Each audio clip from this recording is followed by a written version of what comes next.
What's up, everybody? Welcome back to the channel. This time I want to talk about the most recent YouTube controversy, and that is of the small YouTube creator getting squeezed out of the monetization play with a new threshold that they have to hit, about 4,000 hours watched, 1,000 subscribers, and a whole heck of a lot of people are just running for the hills saying, why is this happening to the small creator when the big creators out there, like a Logan Paul, are showing corpses on their YouTube channel and they're getting featured and trended? It feels like all of the, all of the bigger YouTube creators cause all of this controversy that waterfall down to the small YouTube creator, and the small person ends up getting punished. So it seems like this unfair thing, and a lot of people are just up in arms about it. A lot of people are now saying, well, why am I even spending my time creating a YouTube channel if I'm not going to be able to monetize it? Really, the thing you have to look at is, why are you in this to begin with, right? We're going to talk about how you can actually make money on YouTube without ads. But why are you doing this to begin with, right? What is this? What is YouTube to you? Is it a creative outlet?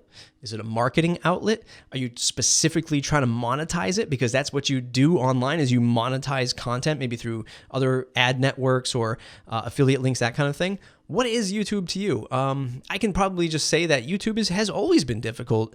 This new sort of constraint of the 4,000 hours and 1,000 subscribers, yeah, it's new. And honestly, it's not that hard to reach, in all honesty. And the fastest way to grow your channel is to create relevant content that people are searching for. And if you're just trying to get to that threshold because you want to monetize, start creating content that people are searching for. That's the only really way to do it. If you're trying to vlog your way there, and talk about your day and sort of just be this sort of, middle of the road vlogger. Heck, I'm a middle of the road vlogger myself, but that's not why I do YouTube. Then yeah, you're gonna probably struggle. It's always been tough to create a channel that gains traction, but everything is tough that way, right? You never just throw videos or throw content out there and magically people come. You have to create amazing stuff. And if you're not going to create amazing stuff, create content that people are searching for, stuff that they're specifically going after. And that'll be your fastest way to beat that threshold out. And then you can start to gain that monetization ad network again, and you'll be, off to the races, making a whole bunch of money on YouTube. Look, and the money isn't even really that big. And I hope a lot of people realize that. I talked about this in my other video on getting the 100 subscribers. My tutorial channel, it probably gets me between 100 and 120 bucks a month in ads. And that's, just shy of 5,000 subscribers. I don't even know what the other stats are off the top of my head. Haven't uploaded to it in 8 months. And yeah, it makes enough money to buy myself a new laptop every year. And I guess that's not a bad thing. But the money isn't crazy. And even if you put 5-10x times the amount of effort into a channel like that, how much are you going to make? A few $100 a month? So still not that tremendous. And there are other avenues that you should use to monetize your channel. So what do we do? People are afraid to start their YouTube channel now, or they're thinking, man, it's going to be a whole heck of a lot harder.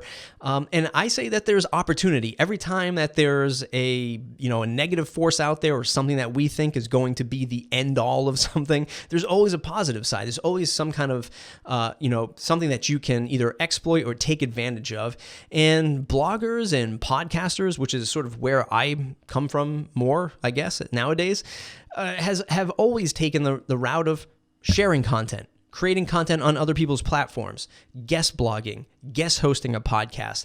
And I think that I don't see this a lot with small YouTube creators. I don't see this a lot for bigger YouTube creators in general. Some of the bigger folks do it, and they collaborate, but not many of the smaller ones do, or at least not the channels that I'm watching. And it's sort of different for me, right? Because I think a lot of people build their podcasts, their blogs, their email newsletters, sell their products by cross-promotion and guest blogging and creating content with other people. I just don't see it really happen that often with YouTube. And I don't know if it's because most of this content is like physically created and people don't want to come and meet each other and actually create a video together.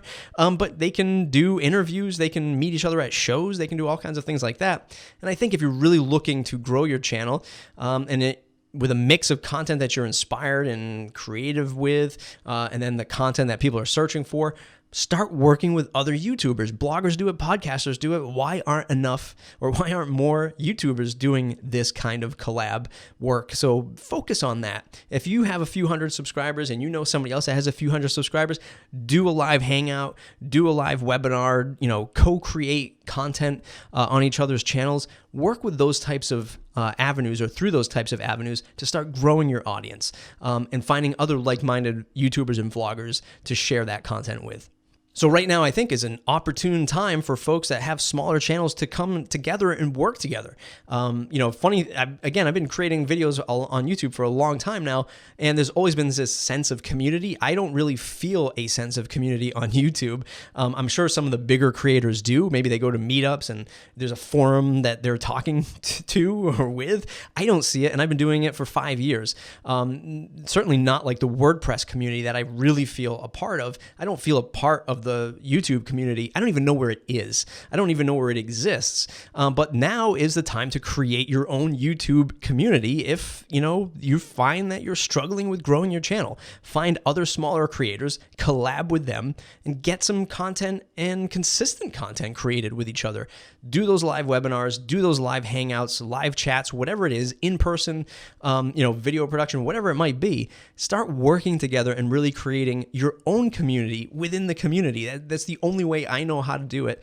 It's the way bloggers and podcasters have been doing it for years, and why haven't I seen this happen more with YouTubers? Maybe they have, maybe it does exist. It's just something that I don't see, but I can certainly say that's going to be the number one way to start growing your channel with the healthy mix of creative content that you like to do, like a vlog and stories and movies, but with also that other content that people are searching for, stuff is keyword driven, and you're going to get eyeballs on your channel because you're creating content that people are searching for. So how can you make money with YouTube if you're not going to monetize the channel? If it's going to be too hard to sell ads, or you just don't have the reach yet in order to get some of that small ad revenue?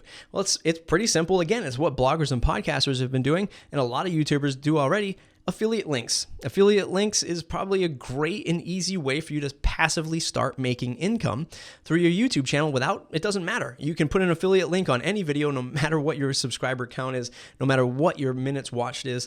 And you can link stuff to Amazon. You can link stuff to other products that people are selling, whatever it might be. Of course, I talked about transparency. Be as transparent as possible. Make sure you have a disclaimer. I think by law, you have to have an affiliate disclaimer nowadays. So make sure you're doing everything as transparent and as truthful as possible. Affiliates and selling products, a great way to add revenue to your channel. You're not going to make an insane amount of money. It's going to be just like probably the AdSense that you're making already, but it's a great way to start getting multiple streams of revenue going at the start. And then, a year from now, things are really going to be cranking for you with all of your past content. The second best way to create revenue through your channel is sell a product. It could be a physical product. It could be a digital product. Whatever it is, you can sell it through your channel using something like WordPress and WooCommerce, WordPress and easy digital downloads. Whatever your type of product is, you can sell it through WordPress. If you don't want to use WordPress, and here's where all my WordPress friends are going to come after me, use something like Shopify.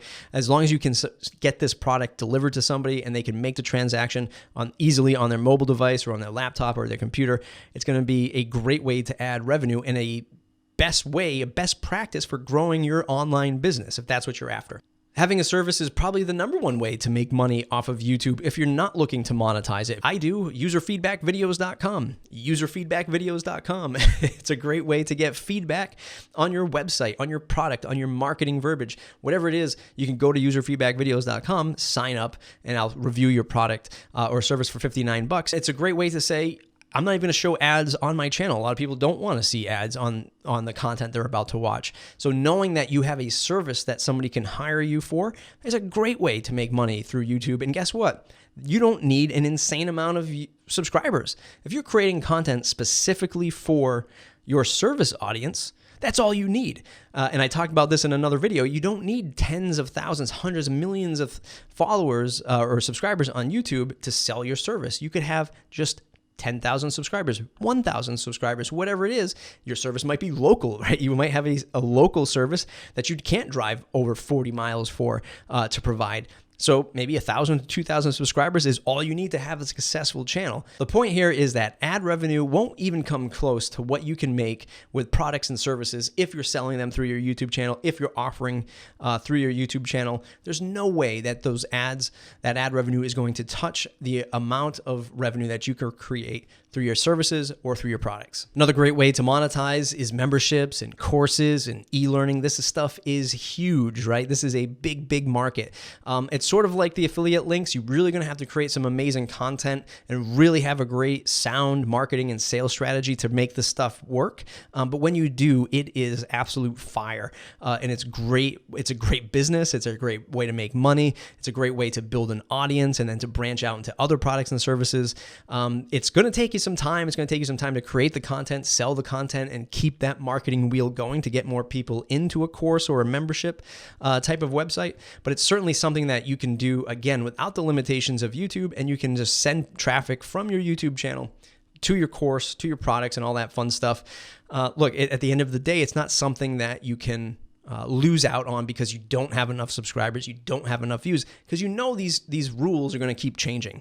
YouTube as a platform is going to keep changing as it progresses, and that's the biggest takeaway from all of this stuff is don't put your eggs all in one basket, right? We're seeing it shift with Facebook as well, where now they're changing the way that the algorithm is going to work. So now they're saying, again, businesses aren't going to be seen as much in the Facebook feed as they used to. And all that means is that Facebook's going to want you to pay more money to sponsor your content or find new ways to get ads in front of people. It's going to make it harder for you to get that organic reach of content. And I'm assuming it's going to be the same thing on YouTube someday. It's going to be even harder to get seen here as well.